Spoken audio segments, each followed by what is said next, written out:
किसी का कोई अपना पाकिस्तान में फंसा हुआ था या कोई पाकिस्तान जाना चाहता था, ये अलग अलग रीजन है जिसके चलते गद्दारी की गई। और पाकिस्तान के लिए जासूसी करने के आरोप में एनआईए ने कोलकाता के एक होटल के सिक्योरिटी गार्ड को गिरफ्तार कर लिया। एनआईए के अधिकारियों ने कई जगहों पर कार्रवाई की। इस दौरान कोलकाता के तपसिया से एक संदिग्ध पाकिस्तान के जासूस को पकड़ा गया। वो पेशे से एक होटल में सुरक्षा गार्ड है। उसे न्यू टाउन स्थित एनआईए कार्यालय में पूछताछ उससे की जा रही है। हाल ही में सीआरपीएफ जवान मोतीराम जाट को पाकिस्तानी जासूस होने के आरोप में गिरफ्तार किया गया था। जांच अधिकारी उससे लगातार पूछताछ करने का काम भी कर रहे हैं। जासूसी के आरोप में सिक्योरिटी गार्ड पकड़ा गया है। पाकिस्तान के लिए जासूसी करने का काम कर रहा था। इसी आरोप में गिरफ्तार हो गया और गिरफ्तार होने के बाद अब सवालों की झड़ी लगा दी गई है। पूछा जा रहा है, कोलकाता में एक होटल का ये सिक्योरिटी गार्ड है। होटल में सिक्योरिटी गार्ड का काम कर रहा था। जासूसी का शक इस पर गहराया। कुछ सबूत हाथ लगे जिसके बाद एनआईए ने पकड़ लिया है, गिरफ्तार कर लिया है। और इसी खबर को लेकर रैनिक भी हमारे साथ में जुड़े हुए थे, जो बता रहे थे कि किस तरीके से ये सिक्योरिटी गार्ड जांच के शिकंजे में आया और इसकी गिरफ्तारी अब हो गई है। अब जाहिर सी बात है, आगे की कार्रवाई की जाएगी। पूछा जाएगा कि आखिर किस मंशा से, किस सोच के इरादे से ये सब कुछ वो कर रहा था। कैसे यहाँ पर होटल का ये सिक्योरिटी गार्ड पकड़ा गया, इसके किस किस से लिंक जुड़े हुए हैं, कब तक इसने पाकिस्तान तक खुफिया इंफॉर्मेशन साझा की है या फिर कब से करनी शुरू की, क्या ये पैसे के लालच में कर रहा था। ऐसी कई बातें हैं जो अभी जांच का विषय बनी हुई हैं और जांच इस पूरे मामले को लेकर जारी है।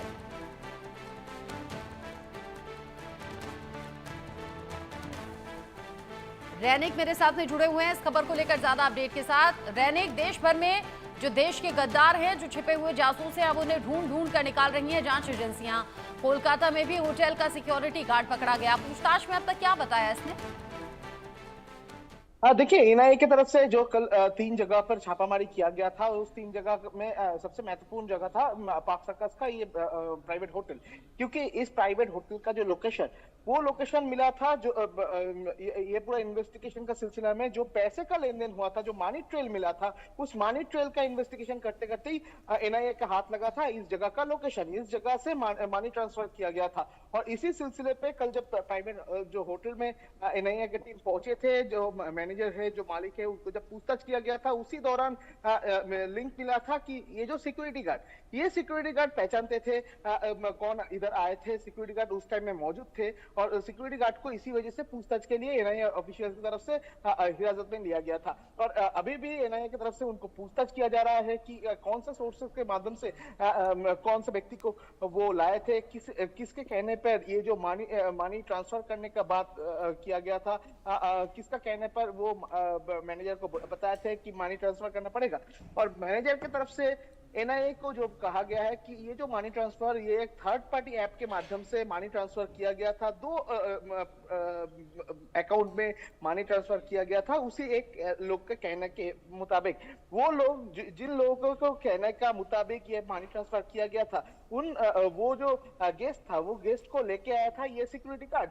तो सिक्योरिटी गार्ड को पूछताछ के लिए ही एनआईए की तरफ से हिरासत में लिया गया है कि वो ये जो गेस्ट थे, ये गेस्ट कहाँ से आया था, कौन से सूत्र के हवाले से इनके साथ परिचय हुआ था और वो क्या पहले से इनको जानते थे, उसके बाद कहा गया, क्यों पैसा भेजने का बात हुआ था, क्यों किसको पैसा भेजा गया था। इस तरीके का जो ये इंफॉर्मेशन इकट्ठा करने के लिए सिक्योरिटी गार्ड को हिरासत में लिया गया है, ऐसे ही एनआईए के सूत्र के हवाले से खबर मिल रहा है। दूसरी तरफ एनआईए के सूत्र के हवाले से यह भी खबर मिल रहा है कि कोलकाता का ये जो 3 जगह में, यानी डायमंड हार्बर और उसके साथ मोमिनपुर और उसके साथ पाक सर्कस, ये तीनों जगह का तीनों होटल के माध्यम से थर्ड पार्टी ऐप का इस्तेमाल करते हुए मनी ट्रांजैक्शन किया गया था। जो मनी पहुंचे थे, इस मनी ट्रेल जो था, ये मनी ट्रेल पाकिस्तान का जो एजेंट है, उनके साथ ही इसका मनी ट्रेल का कनेक्शन मिला है। और इसी सिलसिले में ये पूरा पूछताछ, ये पूरा सिलसिला सामने आया था।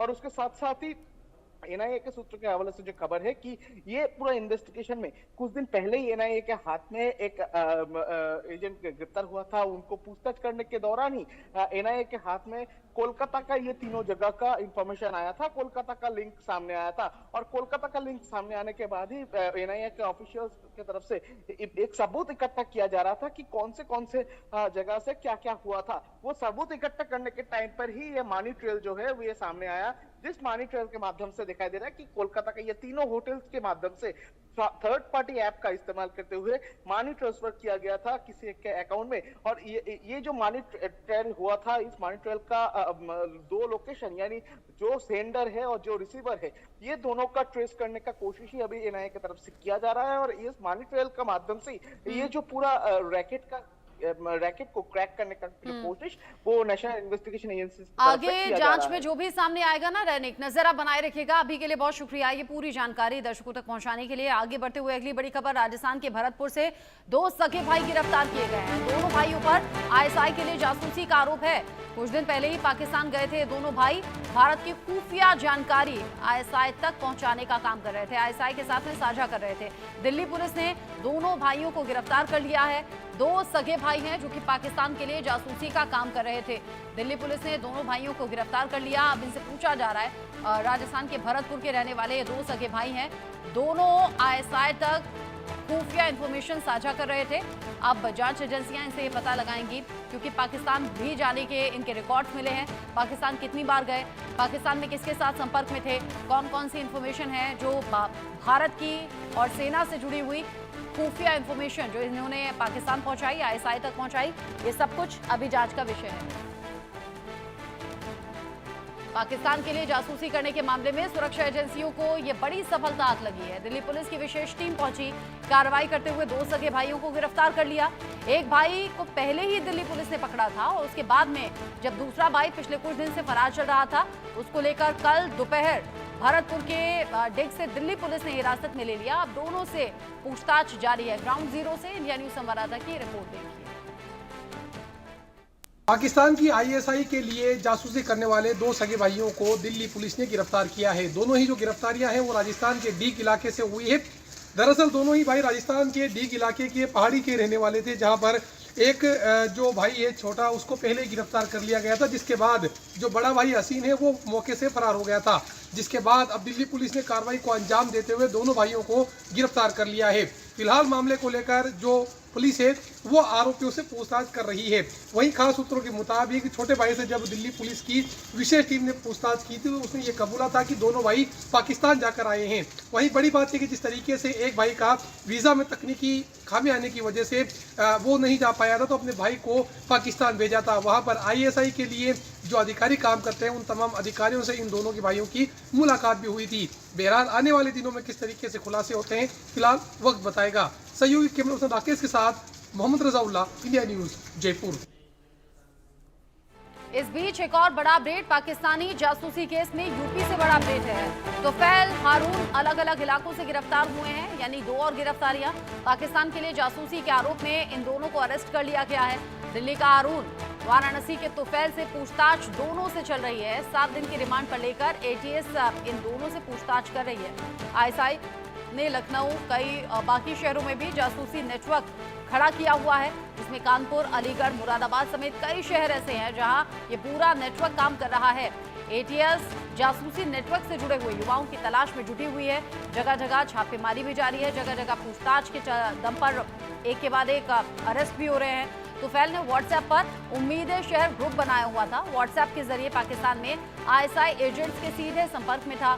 दिल्ली निवासी हारून के संपर्क में भी आने वाले कई नाम पता लगे हैं और अब यहाँ पाकिस्तान उच्चायोग कर्मचारी मुजम्मल ने हारून को मोटी रकम भी दी थी, यानी कि वो जो इन्फॉर्मेशन निकलवानी थी उसके एवज में मोटी रकम भी दी गई थी। जाहिर सी बात है कि ये जो तोफैल और हारून नाम के दो और लोग पकड़े गए हैं, इनके नेटवर्क में और कई युवा हैं। एटीएस उस पूरे नेटवर्क को खंगाल रही है और नेटवर्क से जुड़े हुए, यानी कि उस व्हाट्सएप ग्रुप से जुड़े हुए बाकी लोगों तक भी पहुंच रही है।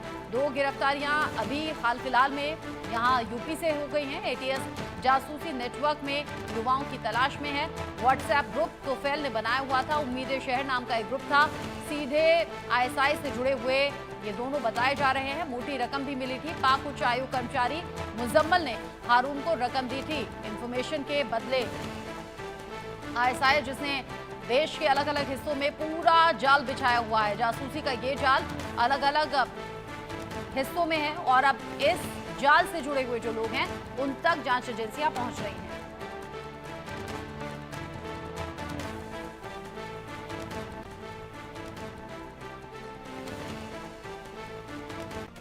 आगे बढ़ेंगे। हरियाणा के कालका में पंडित Kedarnath Sharma hospital and charitable trust की तरफ से निशुल्क मेडिकल कैंप आयोजित किया गया।